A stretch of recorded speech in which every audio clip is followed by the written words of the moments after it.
بسم اللہ الرحمن الرحیم۔ السلام علیکم ناظرین، آج ہم بات کرنے والے ہیں نبی پاک صلی اللہ علیہ وآلہ وسلم کی پل صراط پر شفاعت کے بارے میں، اور اس کے ساتھ ساتھ ہم آپ کو یہ بھی بتائیں گے کہ جب امت محمدیہ کا حساب کتاب کے بعد پیاس کی شدت سے برا حال ہوگا تو حضور صلی اللہ علیہ وآلہ وسلم کس طرح سے انہیں اپنے ہاتھوں سے حوض کوثر پلائیں گے۔ تو ناظرین، کیا آپ نے کبھی غور کیا ہے اور اس دن کا تصور کیا ہے جب ہر انسان کو قیامت کے مراحل سے گزرنا ہوگا؟ وہ دن جب دل کانپ رہے ہوں گے، آنکھیں سہمی ہوئی ہوں گی، وہ لمحہ جب پل صراط ہمارے سامنے ہوگا جو تلوار سے زیادہ تیز، بال سے زیادہ باریک ہوگا۔ کیا آپ جانتے ہیں کہ کون سب سے پہلے اس پل پر سے گزرے گا اور اپنی امت کے لیے راستہ ہموار کرے گا؟ تو کیا ہمارے پیارے نبی حضرت محمد صلی اللہ علیہ وآلہ وسلم اپنی امت کی شفاعت فرماتے ہوئے پل صراط سے گزریں گے؟ تو ناظرین، یہ وہ مرحلہ ہے جہاں سے ہر انسان کو لازماً گزرنا ہوگا، جہاں پر ایمان، عمل اور اللہ تعالیٰ کی رحمت ہی نجات کا ذریعہ بنے گی۔ ناظرین، جب سور پھونکا جائے گا تو وہ اپنی اپنی قبروں سے نکل کر کہیں گے کہ ہائے افسوس، ہمیں ہماری خوابگاہوں سے کس نے اٹھا دیا۔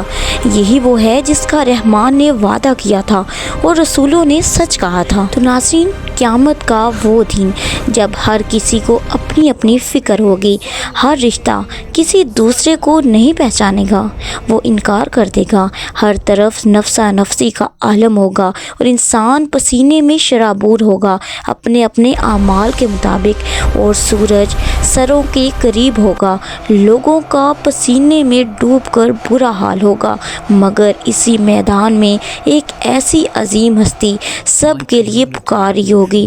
وہ ہوں گے ہمارے آخری رسول حضرت محمد مصطفیٰ صلی اللہ علیہ وآلہ وسلم، جن کی زبان مبارک پر یہ الفاظ ہوں گے کہ یا اللہ میری امت کو بخش دے، یا اللہ میری امت کو بخش دے۔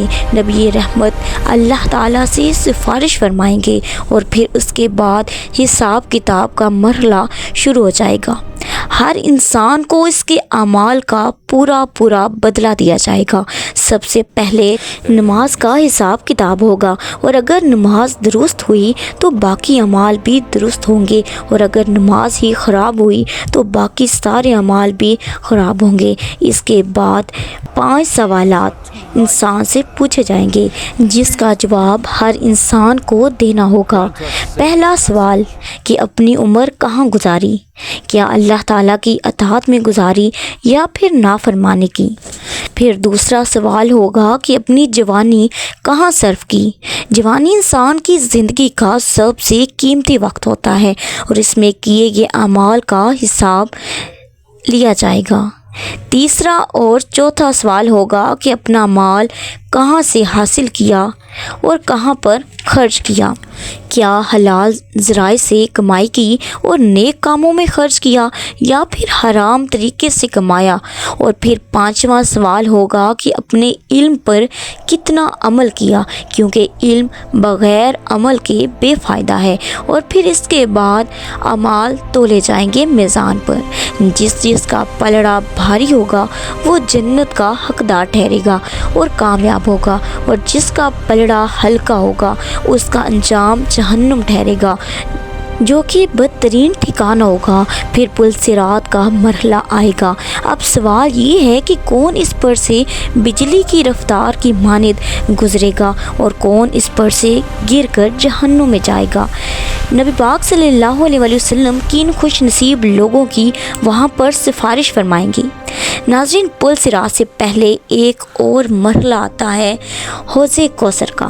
یہ حوض اللہ تعالیٰ نے اپنے حبیب کو قیامت کے دن عطا فرمانا ہے، اور یہ حوض میدان محشر میں موجود ہوگا جب لوگ حساب کتاب کے بعد تھکے ہارے ہوں گے، پیاس کی شدت سے ان کا برا حال ہوگا اور پانی کے لیے وہ تڑپ رہے ہوں گے۔ تو اسی وقت اسی وقت انہیں نبی پاک صلی اللہ علیہ وآلہ وسلم کا حوض کوثر نظر آئے گا جو کہ انتہائی خوبصورت اور دلکش ہوگا۔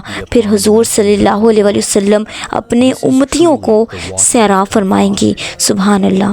اور یہ پانی دودھ سے زیادہ سفید، شہد سے زیادہ میٹھا، برف سے زیادہ ٹھنڈا ہوگا اور اس کی مہک پوری فضا میں پھیلی ہوئی ہوگی۔ اس کے پاس رکھے ہوئے پیالے جو کہ ستاروں سے بھی زیادہ ہوں گے تاکہ ہر مومن کو موقع ملے، اور اس کو پینے کے بعد وہ مومن کبھی پیاسا نہیں ہوگا، ہمیشہ کے لیے سیراب رہے گا اور جنت میں بھی اسے کبھی پیاس نہیں لگے گی۔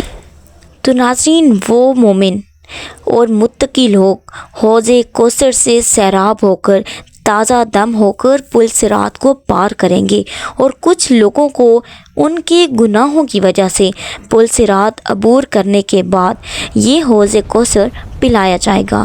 یہ اس لیے ہوگا تاکہ وہ اپنے گناہوں سے پاک ہو جائیں، کیونکہ حوض کوثر پاک لوگوں کے لیے ہوگا۔ حوض کوثر کے بعد پل صراط کا مرحلہ آتا ہے۔ کوئی بھی اس پل سے گزرے بغیر جنت میں داخل نہیں ہو سکتا۔ یہ پل جہنم کے بالکل اوپر بنایا گیا ہے اور نیچے جہنم کی خوفناک آگ بھڑک رہی ہوگی۔ اس پر صرف اللہ تعالیٰ کی مدد سے ہی مومن لوگ اسے پار کر سکیں گے۔ جن کے اعمال جتنے اچھے ہوں گے وہ اسی رفتار سے اس پل پر سے گزریں گے۔ کچھ لوگ بجلی کی رفتار سے، کچھ کو زخم لگیں گے اور پھر وہ پل صراط کو پار کر لیں گے، اور کچھ بد نصیب لوگ زخمی ہو کر جہنم میں گر جائیں گے۔ اللہ تعالی ہم سب کو اس سے محفوظ رکھیں۔ اور ناظرین، ایک بات یاد رکھیں کہ کچھ لوگوں کے لیے یہ پل صراط بال سے زیادہ باریک اور تلوار سے زیادہ تیز ہوگا، جبکہ کچھ نیک لوگوں کے لیے یہ کشادہ وادی کی طرح ہوگا جس پر سے وہ آسانی سے گزر جائیں گے۔ ناظرین، سب سے پہلے ہمارے نبی صلی اللہ علیہ وآلہ وسلم اس پل صراط سے گزر کر اپنی امت کے لیے راستہ ہموار کریں گے، پھر دیگر انبیاء کرام اور مرسلین علیہ السلام گزریں گے، اور پھر امت محمدیہ گزرے گی، اور اس کے بعد دوسری امتیں اپنے اپنے انبیاء کرام علیہ السلام کے ساتھ اس پل کو عبور کریں گی۔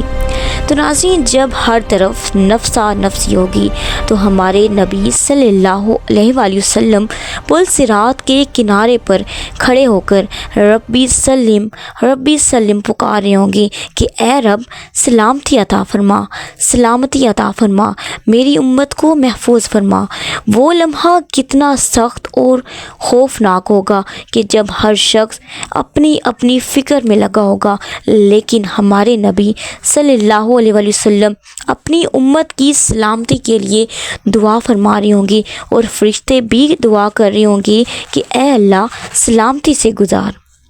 نبی پاک صلی اللہ علیہ وآلہ وسلم تمام جہانوں کے لیے رحمت بنا کر بھیجے گئے ہیں، اور ہمارے نبی صلی اللہ علیہ وآلہ وسلم شفیع اعظم ہیں، یعنی سب سے بڑے سفارش کرنے والے۔ تو ناظرین، حقیقت تو یہ ہے کہ اگر نبی پاک صلی اللہ علیہ وآلہ وسلم کی سفارش نہ ہو تو کوئی بھی اس پل سے نہ گزر سکے۔ تو ناظرین، جو لوگ جہنم میں ڈالے جائیں گے انہیں کچھ وقت تک سخت سے سخت سزا ملے گی، اور وہ اپنے اپنے برے اعمال کا بدلہ پائیں گے۔ اللہ تعالیٰ بہت رحیم ہے۔ جب ان گناہ گار مومنوں کا عذاب مکمل ہو جائے گا اور وہ اپنے اپنے گناہوں سے پاک ہو جائیں گے تو اللہ تعالیٰ اپنی رحمت سے انہیں جہنم سے نکال لیں گے، اور پھر انہیں جنت میں داخل کیا جائے گا، جہاں پر وہ پھر ہمیشہ ہمیشہ کے لیے رہیں گے۔ وہاں نہ کوئی غم ہوگا، نہ کوئی بیماری، اور اللہ تعالیٰ کی بے حساب رحمت ان پر رہے گی۔ تو ناظرین، یہ تھی میری آج کی ویڈیو۔ امید کرتی ہوں آپ کو میری یہ ویڈیو پسند آئی ہوگی۔ ویڈیو پسند آنے کی صورت میں ویڈیو کو لائک کریں، شیئر کریں اور چینل کو سبسکرائب کرنا مت بھولیں۔ میں ملتی ہوں آپ سے نیکسٹ ویڈیو میں، تب تک دیجیے اجازت۔ اللہ حافظ۔